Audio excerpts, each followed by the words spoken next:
आज आपण संक्रांत स्पेशल तिळगुळाची पोळी करणार आहोत। बऱ्याच वेळा सारण बाहेर येतं किंवा लाटताना ती फुटली जाते, पण आज आपण अगदी सोप्या पद्धतीने कडेपर्यंत सारण भरून पोळी लाटून दाखवणार आहे। अगदी सोपी पद्धत आहे आणि बऱ्याच वेळा ह्या पोळ्या आहेत त्या कडक होतात, तर आज आपण अगदी मऊसूत आणि नरम अशी पोळी करून दाखवणार आहोत। सोपी आहे आणि खायला पण तेवढीच रुचकर आहे। तर लगेचच कृतीला स्टार्ट करूया। त्याआधी तुम्ही जर माझ्या चॅनलवर नवीन असाल तर प्लीज सबस्क्राइब करा। नमस्कार, मी पूजा, यम्मी कुकिंग विथ पूजामध्ये आपले स्वागत आहे। सर्वप्रथम आपण एका कढईमध्ये 1 वाटी तीळ आहेत ते छान भाजून घ्यायचे आहेत। तीळ छान खरपूस होईस्तोपर्यंत भाजून घ्यायचे आहेत, म्हणजे आपल्या पोळीला छान असा खरपूस स्वाद येतो आणि खायला पण त्या खूप स्वादिष्ट लागतात। तीळ भाजताना गॅसची फ्लेम आहे ती आपण मीडियम ठेवणार आहोत। तीळ तडतडा लागले की मग आपण हे काढून घेणार आहोत। तीळ भाजायला जास्त वेळ लागत नाही, त्यामुळे तीळ लगेच भाजले जातात। हलकासा कलर चेंज होईस्तोपर्यंत ते भाजून घ्यायचे आहेत। आता हे काढून झाल्यानंतर त्याच कढईमध्ये अर्धी वाटी मी शेंगदाणे आहेत ते सुद्धा छान खरपूस होईस्तोपर्यंत भाजून घ्यायचे आहेत। शेंगदाणे मऊ राहता कामा नये, ओलसर असले तर मग ते सारण आहे ते जास्त दिवस टिकणार नाही, त्यामुळे शेंगदाणे आहेत ते छान खरपूस भाजून घेऊया। हलकेसे टरफल त्याची निगा लागली तर समजावं की शेंगदाणे आपले छान भाजले गेलेले आहेत आणि हे पण आता काढून घ्यायचे आहेत। त्याच कढईमध्ये आपण अर्धी वाटी बेसन भाजून घेणार आहोत। बेसन अवश्य घाला या सारणामध्ये, त्यामुळे आपल्या पोळ्या आहेत त्या अगदी रुचकर होतात, खरपूस होतात आणि खमंग सुद्धा होतात। बेसन आहे ते अगदी मंद गॅसवर 1-2 सेकंद पहिल्यांदा आपल्याला कोरडंच भाजून घ्यायचं आहे। सतत हलवत राहा, नाहीतर बेसन आहे ते कढईला लागू शकतं, कारण कढई आहे ती आपली आधीच तापली गेलेली आहे। 1-2 सेकंद सतत आपण भाजून घेतल्यानंतर त्यात आपल्याला अर्धा चमचा तूप घालायचं आहे। तूप इथं अर्धा चमचाच घाला, जास्त तूप घालू नका, कारण बेसन पण आपलं क्वांटिटीनुसार कमी आहे। तूप घातल्यानंतर परत 1-2 सेकंद आपल्याला हे बेसन आहे ते तुपात भाजून घ्यायचं आहे। हलकासा बेसनाचा कलर आहे तो गोल्डन होईस्तोपर्यंत आपल्याला हे बेसन भाजून घ्यायचं आहे। जेवढं तुम्ही बेसन छान भाजाल तेवढंच ते सारण छान खमंग तयार होतं आणि हे आपण सारण तुम्ही एअरटाईट डब्यामध्ये 15 ते 1 महिनाभर छान टिकू शकतं। तुम्हाला जेव्हा खायची म्हणजे मन होईल तेव्हा तुम्ही ही पोळी करून खाऊ शकता। आता हे सर्व जिन्नस आहेत ते एकदम आपल्याला थंड करून घ्यायचे आहेत, तोपर्यंत आपण कणिक मळून घेऊया। एका बाउलमध्ये 2 वाट्या मी गव्हाचं पीठ घेत आहे। त्यात आता आपल्याला 1 चमचाच बेसन पीठ घालायचं आहे। आता त्याच्यात चवीनुसार मीठ घालून घ्यायचं आहे आणि 1 चमचा आपल्याला तूप घालायचं आहे। इथं मी तूप वापरले, तुम्ही तेल वापरलं तरी पण चालेल, खरं तुपानं छान स्वादिष्ट होतात। आता हे आपल्याला तूप आहे ते छान सर्व पिठाला चोळून घ्यायचं आहे। आता व्हिडिओमध्ये दाखवल्याप्रमाणे तूप आहे ते मी पिठाला चोळून घेते, मगच आपल्याला लागेल तेवढं पाणी घालून सैलसर कणिक मळून घ्यायची आहे। नेहमी आपण चपातीला लाटतो त्याप्रमाणेच आपल्याला मऊसूत कणिक मळून घ्यायची आहे, जास्त घट्ट कणिक मळू नका। इथं आपली कणिक आहे ती छान मऊसूत मळून घेतलेली आहे। आता ह्याला झाकून आपण बाजूला ठेवून घेऊया, तोपर्यंत आपण सारण आहे ते तयार करून घेऊया। आता हे सर्व जिन्नस आहेत ते गार झालेले आहेत। आता सर्वप्रथम आपण शेंगदाणे आहेत ते बारीक करून घेऊया। शेंगदाणे बारीक झाले की मग त्यातच आपल्याला तीळ घालायचे आहेत आणि त्यातच मी बेसन पण घालणार आहे, म्हणजे ते बेसन आहे ते पूर्ण शेंगदाणे आणि तिळासोबत मिक्स होईल।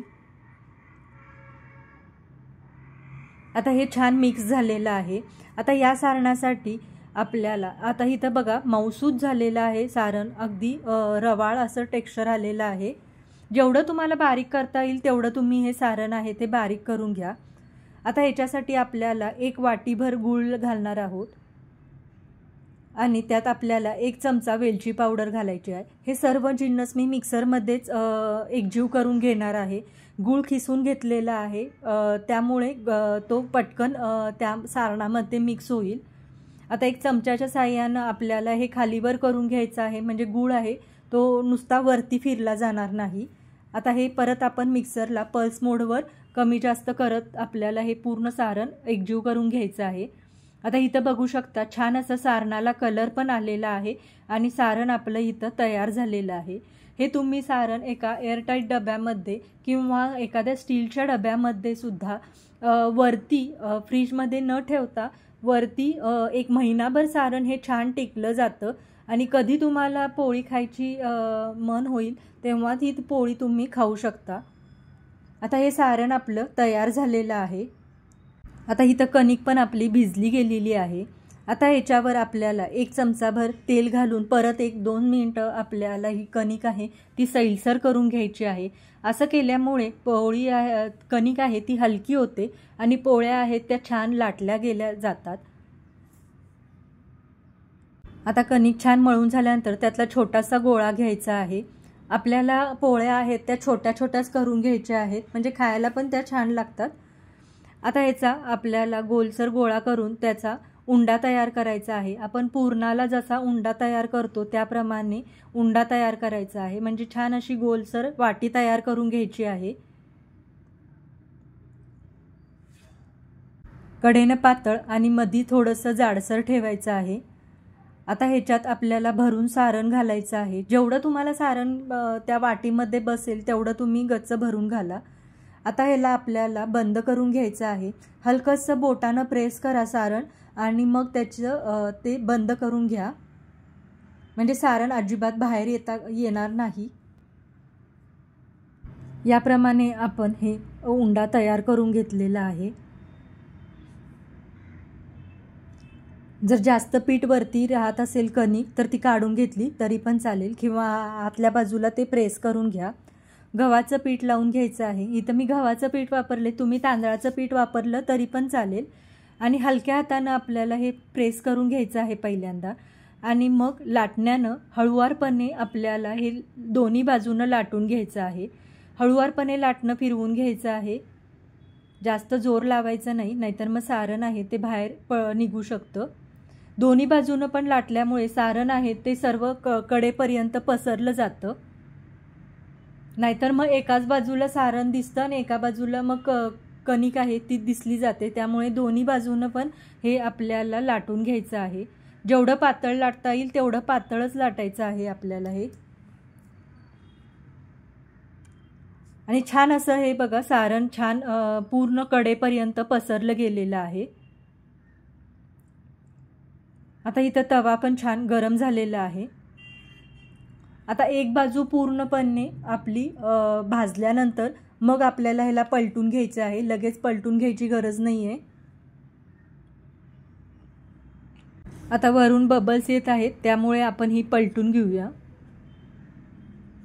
आता ह्याला वरनं आपण तूप लावून भाजून घेणार आहोत। तुम्ही तुपाच्या ऐवजी तेल वापरलं तरी पण चालेल, तर तुपानं छान अशा खरपूस भाजल्या जातात। बघा इथं टम्म फुगत आहे, छान अशी फुगली जाते। अगदी कडेपर्यंत सारण गेलेलं आहे त्यामुळे छान अशा फुगल्या गेलेल्या आहेत। आता वरून पण आपण तूप लावून छान अशा दोन्ही बाजूनं खरपूस भाजून घेणार आहोत।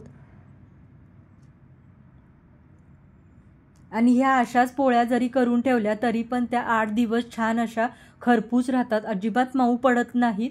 आणि तुम्ही प्रवासात सुद्धा ह्या पोळ्या घेऊन जाऊ शकता।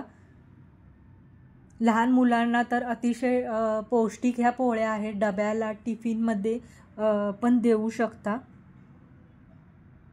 याप्रमाणे आपण सर्व पोळ्या करून त्या खरपूस भाजून घेणार आहोत। इथं छान आपल्या मऊसूत अशा तिळगुळाच्या पोळ्या तयार झालेल्या आहेत। नक्की सांगा कशा झाल्यात त्या, आणि सबस्क्राईब करायला अजिबात विसरू नका। थँक्यू।